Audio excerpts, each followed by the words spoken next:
المرسلين وعلى آله وأصحابه أجمعين. أما بعد فأعوذ بالله من الشيطان الرجيم.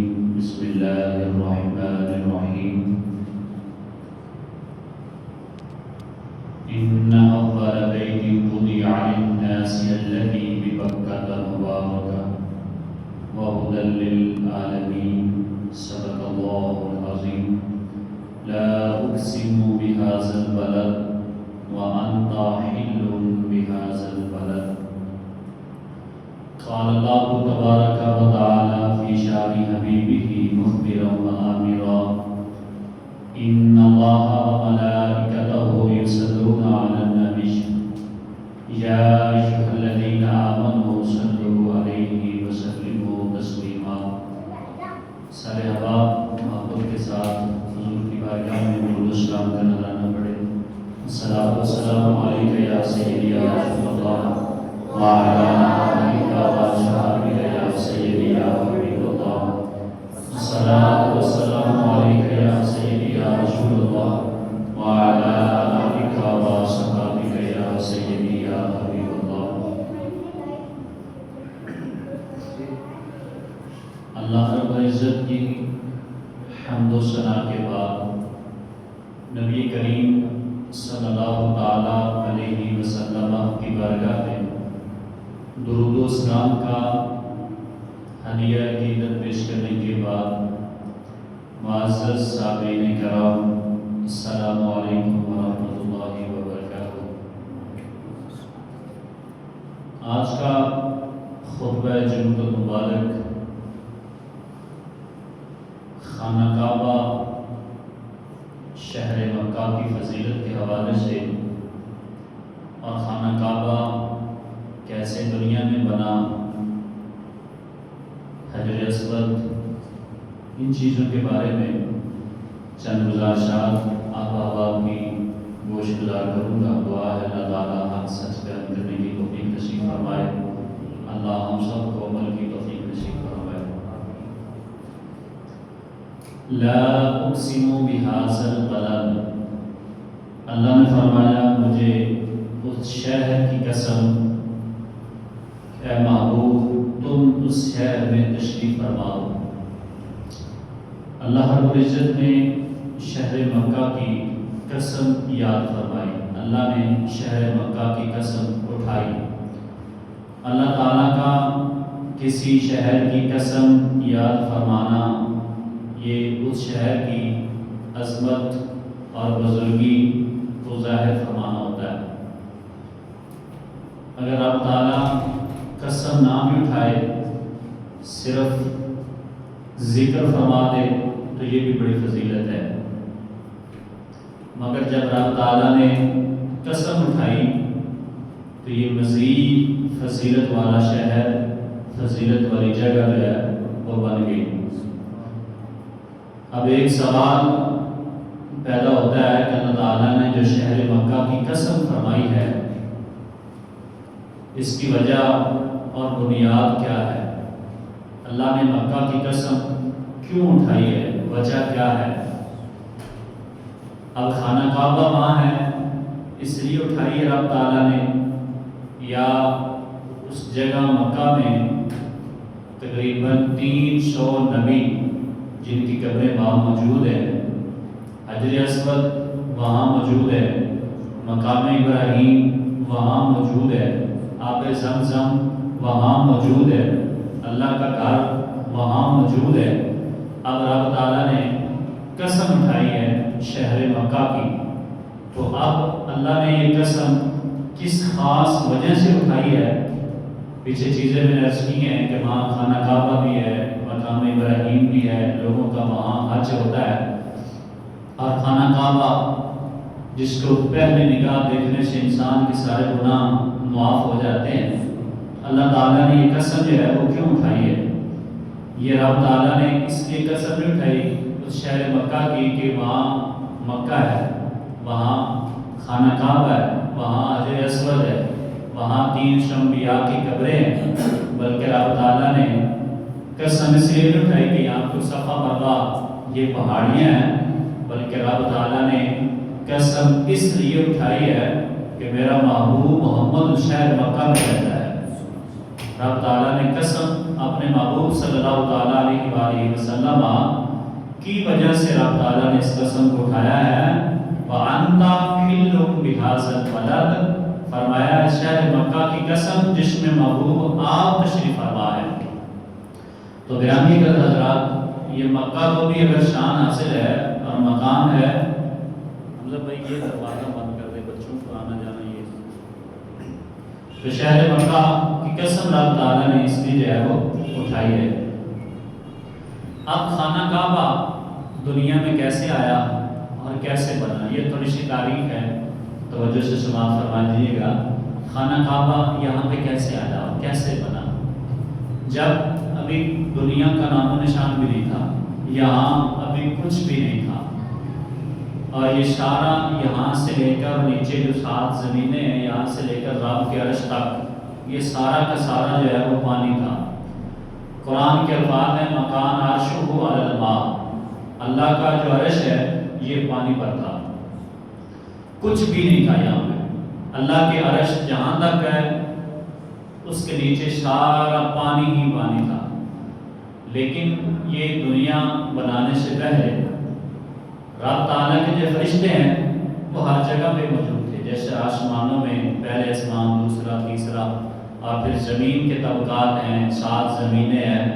اس طرح کوئی خلا میں رب تعالیٰ نے فرشتوں کی ذمہ داریاں لگائی ہیں، وہ اللہ تعالیٰ کی عبادت بھی کرتے ہیں اور معاملات کو بھی دیکھتے ہیں۔ جب رب تعالیٰ نے فرشتوں سے فرمایا وَإِذْ قَالَ رَبُّكَ لِلْمَلَائِكَةِ إِنِّي جَاعِلٌ فِي الْأَرْضِ خَلِيفَةً، اللہ نے فرمایا اے میرے فرشتوں، میں دنیا میں اپنا ایک نائب پیدا کرنے والا ہوں، ایک انسان بنانے والا ہوں۔ فرشتوں سے جب رب تعالیٰ نے یہ مشورہ لیا تو فرشتوں نے کہا اے اللہ اس کو نہ بنا، أَتَجْعَلُ فِيهَا مَن يُفْسِدُ فِيهَا وَيَسْفِكُ الدِّمَاءَ، اے اللہ اس کو نہ بنا، وہ دنیا میں جائے گا تو وہ قتل و غارت کرے گا، خون ریزیاں کرے گا، فساد کرے گا۔ اب فرشتوں نے یہ بات کیوں کہی کہ انسان ابھی تو بنا ہی نہیں، فرشتوں کو کیسے پتا کہ وہ دنیا میں جا کے قتل و غارت کرے گا؟ فرشتوں نے انسان کو شیطان کے ساتھ قیاس کیا۔ یہ جو جن ہے یہ انسان کی پیدائش سے بھی پہلے کے، یہ جن قتل و غارت کرتے تھے، لڑائیاں، جھگڑے، فساد، فرشتے ان کو دیکھتے تھے۔ تو فرشتوں نے عرض کیا یا اللہ اس طرح انسان بھی قتل و غارت کرے گا، خون ریزیاں کرے گا، فساد پھیلائے گا، اے اللہ ان کو نہ پیدا فرمانا۔ اَنَحْنُ نُسَبِّحُ بِحَمْدِكَ وَنُقَدِّسُ لَكَ، ہم ہیں تیری تسبیح، تیری پاکی بیان کرنے کے لیے۔ تو گرامی حضرات، آگے رب تعالیٰ نے فرمایا قَالَ إِنِّي أَعْلَمُ مَا لَا تَعْلَمُونَ، فرمایا جو کچھ میں جانتا ہوں وہ تم نہیں جانتے۔ یہ اللہ تعالیٰ نے فرشتوں کو فرمایا۔ اب جب فرشتے رب تعالیٰ کی اس بات کے بعد اپنے اپنے مقام پہ چلے گئے تو جہاں پہ دنیا میں خانہ کعبہ موجود ہے، بالکل اسی کے اوپر آسمانوں پہ ایک خانہ کعبہ وہاں بھی موجود ہے جس کا نام بیت المعمور ہے، جس کا نام بیت المعمور ہے۔ یہ جو شیطان ابلیس ہے یہ اس خانہ کعبہ کا یہ خطیب تھا اور امام تھا۔ جب یہ اللہ کی لعنت کا مستحق نہیں ٹھہرا تھا تب تک جو ہے یہ وہاں امام خطیب تھا۔ اب ہوا یہ کہ جب رب نے فرمایا جو میں جانتا ہوں فرشتوں تم نہیں جانتے، اب فرشتے جب واپس آئے تو آپس میں مشورہ کیا کہ یار ہمیں لگتا ہے کہ رب تعالیٰ شاید ہماری اس بات سے ناراض ہو گیا ہے۔ اگر رب ہمارا ناراض ہو گیا تو رب تعالیٰ نے تو شیطان کے ساتھ کیا کیا، اس کو تو لعنتی بنا دیا، تو ہمارے ساتھ پھر کیا بنے گا؟ لہٰذا انہوں نے کیا کیا، بیت المعمور جو خانہ کعبہ آسمانوں پہ ہے اس کا طواف شروع کر دیا۔ رب تعالیٰ کو ان کی ادا یہ پسند آئی، رب نے فرمایا کیا کر رہے ہیں؟ انہوں نے عرض کیا اللہ آپ نے ہم سے مشورہ لیا تھا، لیکن ہم نے مشورہ دیا تو شاید ہم یہ سمجھے ہیں کہ آپ ہم سے ناراض نہ ہو گئے، یہ آپ کا گھر ہے، ہم یہاں آپ کی عبادت کر رہے ہیں اس انداز سے کہ اللہ تو ہم سے راضی ہو جائے۔ آپ جب ان فرشتوں نے یہ کیا رب تعالیٰ کو ان کی ادا پسند آئی۔ اب اسی طرح میں نے پہلے عرض کیا کہ ہر جگہ پہ اللہ کے فرشتے موجود ہیں، میرے کندھوں پہ فرشتے علیحدہ موجود ہیں، مسجد میں فرشتے علیحدہ موجود ہیں، دروازے پہ علیحدہ موجود ہیں۔ اب یہاں جو دنیا یہ جو دنیا ہے، اب یہاں پہ جو پانی میں اس وقت جو سارے فرشتے تھے، انہوں نے بھی رب تعالیٰ کی بارگاہ میں عرض کی، باری تعالیٰ آسمان کے فرشتوں نے کوئی کمی بیشی کی ہے تو وہ طواف کر رہے ہیں، ان کے پاس ایک جگہ ایسی موجود ہے کہ جس سے اس کا طواف کر کے تو اللہ آپ کو راضی کر بیٹھیں گے۔ تو اب تو اگر نیا دنیا میں بنا رہا ہے تو انسان دنیا میں آئے گا، تو جب وہ گناہ کرے گا، وہ تمہیں ناراض کر بیٹھے گا، تو پھر ان کے پاس بھی ایک گھر ایسا ہونا چاہیے کہ جب اپنی جان پہ ظلم کر لیں، گناہوں میں ڈوب جائیں، تمہیں ناراض کر لیں، پھر ان کے پاس بھی ایک جگہ، ایک خاص مقام ایسا ہونا چاہیے کہ وہ وہاں آئیں اور وہاں آ کے تیری بندگی، تیری عبادت کریں اور تمہیں ان کے دے کے ناز ہو، اور تاکہ تو ان کے گناہوں کو معاف فرما دے۔ ابھی حضرت آدم علیہ السلام دنیا میں نہیں آئے تھے۔ آدم علیہ السلام کی تخلیق سے 200 سال پہلے رب تعالیٰ نے اس خانہ کعبہ کو یہاں پہ نصب کیا۔ ابھی کیسے ہوا؟ وَكَانَ عَرْشُهُ عَلَى الْمَاءِ، رب کا عرش جو ہے وہ پانی پر تھا، یعنی ساری زمین کے تحت و ثرا تک اور جہاں تک رب کا عرش تھا یہ سارا کا سارا پانی تھا۔ اب ہوا کیا؟ رب تعالیٰ نے جب حکم فرمایا تو یہ پانی خشک ہونا شروع ہو گیا۔ یہ پانی خشک ہوتا ہوتا اس کی جھاگ بن گئی۔ جھاگ بننے کے بعد جس جگہ یہ ساری خشک اور اکٹھی ہوئی وہ آج خانہ کعبہ کا وہ حصہ ہے جو صرف کعبہ کی عمارت بنی ہوئی ہے نا، ایک کمرہ نما، یہ زمین کا مرکز ہے، یعنی زمین اس کے ارد گرد گھوم رہی ہے۔ جس خطے سے بھی جا کر آپ کھڑے ہو کر اس کی فرمائش کریں گے، یہ جو خانہ کعبہ کا ایک کمرہ نما ایک دیوار جو ہمیں نظر آتی ہے، یہ ہمیں مرکز ہے، پوری دنیا اس کے ارد گرد گھوم رہی ہے۔ ہمیں خانہ کعبہ اس طرف لگتا ہے، ہم اس لیے خانہ کعبہ کی طرف منہ پہ نماز پڑھتے ہیں، اور جو لوگ خانہ کعبہ کے اس طرف ہیں وہ اس طرف نماز پڑھ رہے ہیں۔ یا بالخصوص جو لوگ گئے ہیں یا جنہوں نے ٹی وی پہ دیکھا ہے کہ جیسے اذان ہوتی ہے خانہ کعبہ کو لوگ جو طواف کر رہے ہوتے ہیں، طواف رک جاتا ہے، کیوں؟ نماز کا وقت ہو گیا۔ اب وہاں جیسے لوگ چل رہے ہوتے ہیں جس سمت میں، وہ وہیں کھڑے ہو جاتے ہیں اور اپنا چہرہ خانہ کعبہ کی طرف کر لیتے ہیں اور صفیں بنا لیتے ہیں۔ جب نماز کا وقت ہوتا ہے تو سارے اس طرح سرکل میں گھوم رہے ہوتے ہیں اور ان کا چہرہ خانہ کعبہ کی جانب ہو جاتا ہے، جس وجہ سے جو ہے وہ سارے کے سارے اپنی نماز ادا کرتے ہیں۔ پھر 200 سال آدم علیہ السلام کی تخلیق سے پہلے رب تعالیٰ نے اس جگہ کو جو ہے وہ بنایا۔ سب سے پہلے فرشتوں نے اس جگہ کو جو ہے وہ بنایا۔ پھر حضرت آدم علیہ السلام کو جب رب تعالیٰ نے پیدا فرمایا اور سری لنکا کے اندر آپ کا مزار ہے، کولمبو کے اندر، اور حضرت آدم علیہ السلام جب آسمان سے نیچے دنیا میں اتارے گئے، ہندوستان کا ایک شہر ہے، آدم علیہ السلام کو وہاں پہ جو ہے وہ اتارا گیا۔ جب جنت سے رب نے آدم علیہ السلام، اما حوا علیہ السلام کو جو ہے وہ اتارا، تو گرامی حضرات، حضرت آدم علیہ السلام پھر جبریل امین علیہ السلام حضرت آدم علیہ السلام کو ساتھ لیا اور جا کر جو ہے وہ خانہ کعبہ کا جو ایک نقشہ تھا یا ایک مرکز تھا، جو جگہ تھی، وہاں جا کر انہیں دکھایا۔ فرمایا ان اول بیت وضع للناس الذی ببکۃ مبارکا وہدی للعالمین، فرمایا کہ یہ پہلا گھر ہے جو لوگوں کی عبادت کے لیے اللہ نے مقرر کیا ہے، جو مکہ ہے، جو برکت والا ہے اور سارے جہاں کا رہنما ہے، آپ اس کو جو ہے وہ بنائیں۔ حضرت آدم علیہ السلام نے پھر وہ مل کے جو ہے خانہ کعبہ کی تعمیر کو جو ہے وہ کیا۔ اب اس کا نام مکہ بھی ہے، جو عام آپ سنتے رہتے ہیں مکہ، مگر قرآن کے اندر لفظ بقا ہے، 14 سپارہ ہے، اس کا پہلا ہی صفحہ ہے، اس میں رب تعالیٰ نے فرمایا کہ یہ بقا۔ اب دو لفظ یہاں موجود ہیں، ایک مکہ ہے اور ایک بقا۔ اب ان کا اگر معنی دیکھا جائے تو مکہ یوں سمجھیں کہ جیسے سیاہی چوس فوم ہوتا ہے نا، فوم، اس کے اندر اگر سیاہی ڈالی جائے، پانی ڈالی جائے تو وہ سارا اس کو جذب کر لیتا ہے، چوس لیتا ہے۔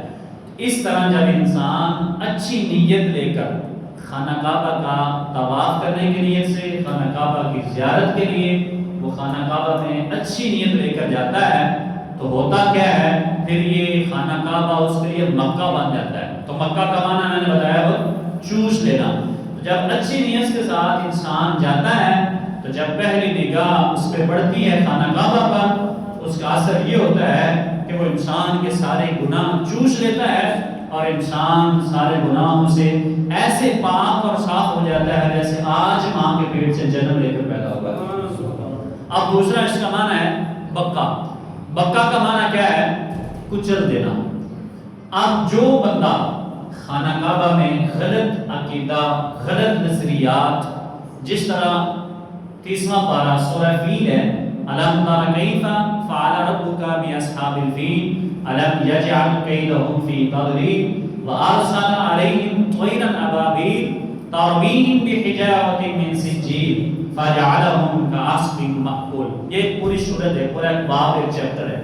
یہ ایک ابرہا بادشاہ تھا، اس نے یہ دیکھا کہ خانہ کعبہ میں پوری دنیا کے لوگ وہاں جا کر طواف کرتے ہیں، حج کرتے ہیں۔ یہ غالباً یمن کے علاقے میں کہیں رہنے والا تھا، اس علاقے میں کہیں۔ اب اس نے یہ سوچا کہ میں بھی جو ہے ایک جگہ، ایک مرکز ایسا بناتا ہوں کہ لوگ وہاں کی بنسبت جو ہے وہ یہاں پہ آئیں۔ پہلے اس نے معاہدہ طے کیا کہ ایک سال وہاں لوگ چلے جایا کریں گے، ایک یہاں پہ آ جایا کریں گے۔ جس طرح مسیلمہ کذاب تھا، اس نے خدمت نبی پاک صلی اللہ علیہ وسلم آخری نبی ہیں، اس نے نبوت کا دعویٰ کیا اور اس نے حضور سے معاہدہ کرنے کی کوشش کی کہ آپ یوں سمجھ رہے ہیں کہ آپ اپنے علاقے کا نبی ہیں اور میں اپنے علاقے کا نبی ہوں، آپ اس بات کو مان جائیں، یا پھر یہ ہے ایک سال کے لیے آپ نبی مان جائیں، ایک سال کے لیے میں نبی مان جاؤں گا۔ تو اسی طرح اس نے بھی معاہدے کرنا شروع کر دیے۔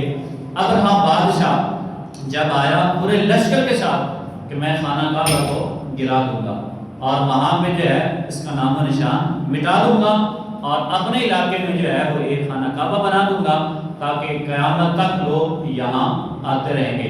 تو گرامی قدر حضرات، یہ پورے لشکر کے ساتھ آیا۔ اس کی جب ٹیم آئی، کیونکہ خانہ کعبہ کے جو متولی تھے، متولی کا معنی ہوتا ہے دیکھ بھال کرنا کسی چیز کی۔ اب حضرت عبداللہ رضی اللہ تعالیٰ عنہ ہمارے آقا کریم کے والد گرامی اور ان کے پھر والد گرامی حضرت عبد المطلب یعنی حضور کے دادا جان، اب یہ وہاں پر متولی تھے۔ اب جب ان کا لشکر آیا تو انہوں نے دیکھا کہ یہاں کی کون متولی ہے۔ انہوں نے کیا کیا، لوگوں نے بتایا کہ عبد المطلب ہے۔ وہ لشکر آیا، انہوں نے عبد المطلب کے 200 اونٹ جو ہے وہ مکہ کی پہاڑیوں میں جو ہے چراگاہ میں چڑھ رہے تھے، انہوں نے اس پہ جو ہے وہ قبضہ کر لیا ابرہا بادشاہ کے لشکر نے۔ اس لیے کیا تاکہ جب عبد المطلب کو اس بات کا پتہ چلے گا کہ میرے 200 اونٹ کسی نے قبضے میں لے لی ہیں تو وہ ہمارے پاس آئے گا۔ جب ہمارے پاس آئے گا تو ہم مل کے بات کریں گے تاکہ وہ ہمارے ساتھ معاہدہ کر لے، کیونکہ جب مال کسی کے قبضے میں ہوتا ہے اس وقت انسان کی ایک کمزوری ہوتی ہے تو پھر وہ کچھ نہ کچھ معاہدہ کرتا ہے۔ اب حضرت عبد المطلب کو جب اس بات کا پتہ چلا تو حضرت عبد المطلب رضی اللہ تعالیٰ عنہ آئے اور ابرہا بادشاہ سے ملاقات کی تو انہوں نے پوچھا کہ آپ کا آنا کیسے ہوا۔ حضرت عبد المطلب فرمانے لگے میں اپنے اونٹ لینے کے لیے جو ہے وہ آیا ہوں۔ ابرہا بادشاہ بڑے تاجبانہ انداز میں کہنے لگا تو آپ کو اپنے اونٹوں کی فکر ہے مگر اس خانہ کعبہ کی نہیں ہے جس کو ہم گرانے کے لیے آئے ہیں۔ تو حضرت عبد المطلب نے بڑا خوبصورت جواب دیا، فرمایا اونٹوں کا مالک میں ہوں، اس کی حفاظت میری ذمہ داری ہے، خانہ کعبہ رب کا ہے، اس کی حفاظت کی ذمہ داری رب کی ہے، اس کی حفاظت میرا رب فرمائے گا۔ اب جب یہ خانہ کعبہ کو پھر گرانے کے لیے آئے تو رب تعالیٰ نے پھر ابابیل کو جو بھیجا، جو بالکل چھوٹے چھوٹے پرندے ہیں، چڑیا نما، یہ سے تھوڑا سا بڑے لے لیں، ان کی چونچوں کے اندر چھوٹے چھوٹے پتھر نما تھے اور ان پتھروں کے اوپر جتنے بھی کفار لشکر خانہ کعبہ کو گرانے کے لیے آیا تھا ان کے اوپر نام لکھے ہوئے تھے، اور یہ اپنی چونچ اور پنجوں سے اس چھوٹی سی کنکری کو جب نیچے پھینکتے وہ اثر کیا ہوتا انسان کے سر میں لگتی اور سارا دھڑ چیرتی ہوئی جس ہاتھی پہ سوار ہوتے وہ ہاتھی بھی ہلاک ہو جاتا۔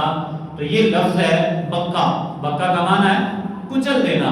تو آج بھی جو خانہ کعبہ کی طرف میلی آنکھ سے دیکھے گا تو خانہ کعبہ کا معنی بکا بھی ہے، اس کو کچل کے رکھ دے گا، اور جو محبتانہ انداز کے ساتھ جائے گا تو یہ اس کے گناہوں کو مکہ کی صورت میں چوس لے گا اور اس کو گناہوں سے جو ہے وہ پاک اور صاف کر دے گا۔ تو گرامی قدر حضرات، یہ تھوڑی سی تفصیل تھی، آگے حدیث مبارکہ کی روشنی میں جو ہے بات سماعت فرمائیں کہ ہمارے آقا کریم کو مکہ کے ساتھ کتنا پیار تھا۔ میں اور آپ جس علاقے میں ہم پیدا ہوئے ہیں وہ وطن ہمیں بڑا عزیز ہوتا ہے، یہاں ہم پیدا ہوئے، یہاں ہمارا بچپن گزرا، بچپن کے کچھ ساتھی، کچھ دوست احباب، ان کے ساتھ ملاقاتیں بھی کچھ عجیب ہوتی ہیں۔ حضرت عبداللہ بن عقیل رضی اللہ تعالیٰ فرماتے ہیں کہ میں نے پیارے آقا کریم صلی اللہ تعالیٰ علیہ وسلم کو مکہ مکرمہ کے مقام حضورہ پر کھڑے ہوئے دیکھا۔ ایک جگہ کا مقام ہے، وہاں حضور کھڑے ہوئے تھے اور آپ سرزمین مکہ کے متعلق فرما رہے تھے، خدا کی قسم اللہ تعالیٰ کی ساری زمین میں سے جو افضل ترین ہے وہ یہ جگہ مکہ ہے جہاں پہ خانہ کعبہ ہے، یہ اللہ تعالیٰ کو ساری زمین میں سے جو ہے وہ افضل ترین ہے۔ اور پھر فرمایا اگر مجھے یہاں سے نکالا نہ جاتا تو میرے آقا فرماتے ہیں مکہ میں تمہیں کبھی بھی چھوڑ کے نہ جاتا۔ اگر مجھے یہاں سے ہجرت کا حکم نہ ہوتا اور کفار کی ساری سازشیں نہ ہوتی تو فرمایا تک میں یہاں سے چھوڑ کے بھی جو ہے وہ نہ جاتا۔ تو گرامی حضرات، تو یہ شہر مکہ ہے۔ حضرت عبداللہ بن عباس فرماتے ہیں آقا کریم صلی اللہ تعالیٰ علیہ وسلم نے فرمایا تو کیسا پاکیزہ شہر ہے اور تو مجھے بہت پیارا ہے۔ یہ خانہ کعبہ کو حضور صلی اللہ تعالیٰ علیہ وسلم جو ہے وہ اس طرح بات کر کے جو ہے وہ کرتے تھے۔ اور پھر خانہ کعبہ حضرت آدم علیہ السلام نے بنایا، پھر سلسلہ چلتا چلتا حضرت نوح علیہ السلام نے بنایا۔ جب حضرت نوح علیہ السلام کے زمانے میں اللہ کی طرف سے عذاب آیا تو خانہ کعبہ کا جو عمارت تھی اس کو آسمانوں پہ اٹھا لیا گیا، ایک سرخ نماز پتھر بطور نشانی کے طور پر جو ہے اس کو وہاں چھوڑا گیا۔ اور پھر حضرت ابراہیم علیہ السلام کا جب زمانہ آیا تو حضرت ابراہیم علیہ السلام نے پھر خانہ کعبہ کی تعمیر کری۔ جبریل پھر بھی آئے اور انہوں نے حضرت جب اللہ نے ابراہیم سے فرمایا کہ میرے گھر کو تعمیر کرو، انہوں نے عرض کیا اللہ مجھے تو نہیں پتا کہ خانہ کعبہ کہاں ہے، اس کی بنیادیں کہاں ہیں۔ تو جبریل ساتھ آئے اور انہوں نے نشان دے کہ یہ سرخ پتھر ہے، اس پہ جو ہے وہ خانہ کعبے کی تعمیر جو ہے وہ کی جائے۔ پھر وقت کے ساتھ ساتھ اللہ کے انبیاء میں سے جو نبی آتے گئے اور اس کی جو ہے وہ بنیادیں اور اس کی تعمیرداری کا کام جو ہے وہ چلتا رہا۔ اور حالت کفر میں بھی لوگ اس خانہ کعبہ کا طواف کرتے تھے، مگر یہ ہے کہ وہ کافر جب خانہ کعبہ کا طواف کرتے تھے تو وہ کپڑے اتار کر ننگے ہو کے خانہ کعبہ کا طواف کرتے تھے۔ یہ ان کی ایک رسم تھی، یہ ان کا ایک ماحول تھا۔ مگر جب حضرت ابراہیم علیہ السلام نے یہ خانہ کعبہ کو تعمیر کیا اور پھر یہ سلسلہ چلتا ہوا میرے آقا کریم صلی اللہ علیہ وسلم تک پہنچا۔ پھر میرے آقا کریم صلی اللہ تعالیٰ علیہ وسلم جب فتح مکہ پہلے کافروں کا قبضے میں تھا، حتیٰ کہ حضور صلی اللہ علیہ وسلم اور آپ کے صحابہ کی جماعت مدینہ منورہ سے آ رہے تھے اس غرض سے کہ یہاں پہ جو ہے وہ ہم عمرہ ادا کریں گے، یہ رب کا گھر ہے۔ تو کافروں نے حضرت عثمان غنی رضی اللہ عنہ کے پاس آئے، ان کو حضور نے بھیجا کافروں کو جا کر کہہ دیں ہم جنگ کی غرض سے نہیں آئے بلکہ ہم عمرہ کی غرض سے آئے ہیں۔ تو کافروں نے کہا عثمان تو ہمارا تجارتی دوست ہے، لہٰذا تو اب آ گیا ہے، تمہیں اجازت ہے خانہ کعبہ کا طواف بھی کر لیں اور اس کی زیارت بھی کر لیں، لیکن تیرے جو نبی محمد ہیں ان کو یہاں آنے کی اجازت نہیں ہے۔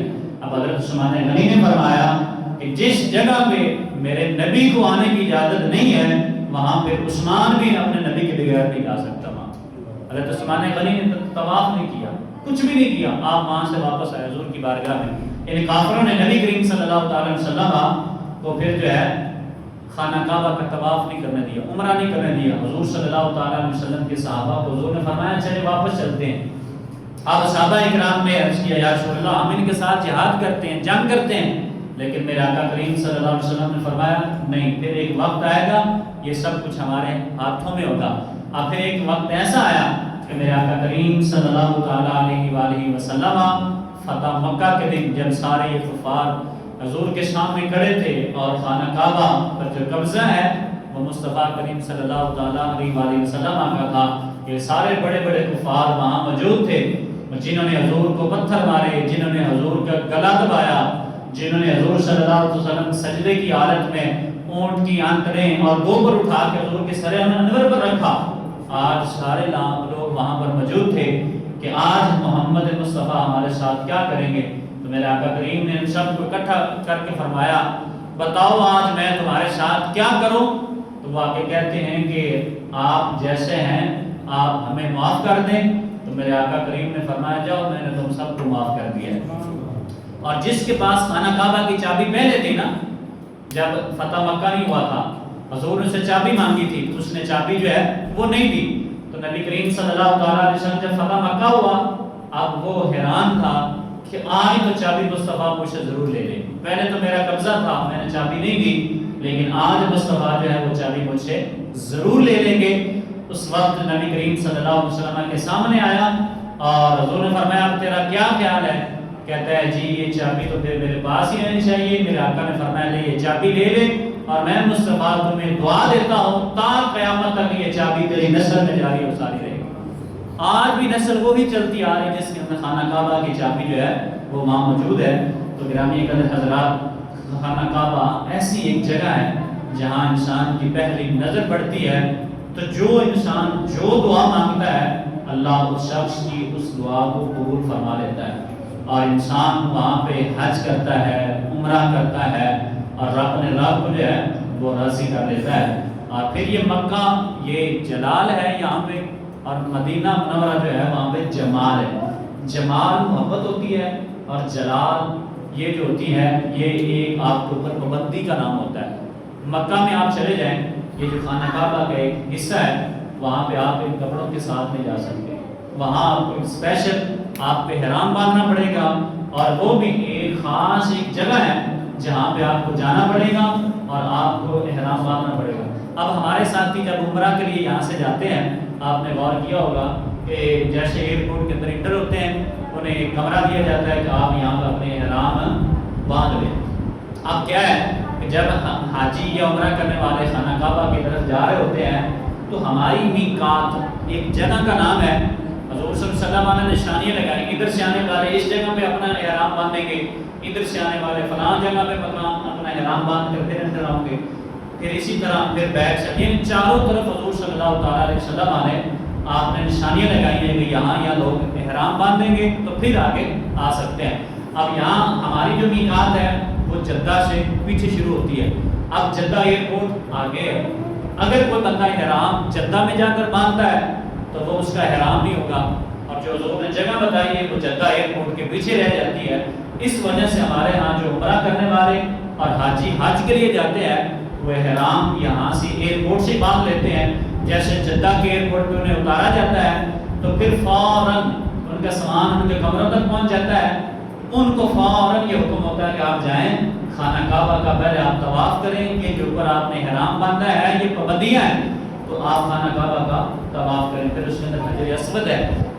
حضور صلی اللہ علیہ وسلم نے فرمایا کہ یہ دور سے زیادہ یہ سفید تھا لیکن لوگوں کے جو گناہ ہیں یہ چوستا رہا اور یہاں تک اس کا کالا رنگ ہو چکا ہے۔ حضور صلی اللہ علیہ وسلم حجر اسود کو چوم رہے تھے اور چومتے ہوئے حضور رو رہے تھے، تو حضرت عمر فاروق اعظم رضی اللہ تعالیٰ عنہ نے دیکھا تو آپ جب چومنے لگے تو حجر اسود کو کہتے ہیں اے حجر اسود تو ایک پتھر ہے، نہ تو نفع دے سکتا ہے نہ تو نقصان دے سکتا ہے، مگر میں تمہیں کبھی بھی نہ چومتا اگر میرے نبی مصطفیٰ نے تمہیں نہ چوما ہوتا۔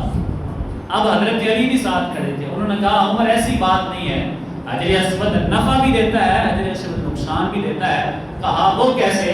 اس وقت مولا علی نے فرمایا جو بندہ اس کا بوسہ لیتا ہے یا اس کو استلام کرتا ہے، ایک ہوتا ہے بوسہ، اگر آپ کو موقع ملے تو حجر اسود کا بوسہ لینا، ایک ہوتا ہے استلام یعنی وہ دروازے کے دور آپ کھڑے ہیں آگے رش لگا ہوا ہے تو پھر آپ وہاں پہ نہیں جا سکتے تو یہاں کھڑے ہو کے اس طرح کرتے ہیں تو یوں سمجھ لیں کہ آپ نے حجر اسود کا بوسہ لے لیا ہے۔ تو فرمایا کہ یہ بروز قیامت ہے، جب یہ اٹھے گا اس کی دو آنکھیں بھی ہوں گی اس کی زبان بھی ہوگی، جنہوں نے اس کو دیکھا ہے میرے آقا کریم صلی اللہ علیہ وسلم سے عرض کرتے ہیں حجر اسود پتھر یا رسول اللہ جنہوں نے مجھے چوما، جنہوں نے میری زیارت کی، بروز قیامت میں ان کی شفاعت کروں گا اور اللہ ان کو جنت میں داخل فرمائے گا، اور جو لوگ مجھ تک نہیں پہنچ سکے یا رسول اللہ آپ ان کی شفاعت کر دینا، آپ کی شفاعت سے اللہ ان کو جنت میں داخل فرما دے گا۔ تو گرامی حضرات یہ مختصر تاریخ تھی خانہ کعبہ کیسے ہمارے سے وجود میں آیا۔ اللہ رب العزت کی بارگاہ میں دعا اللہ ہم سب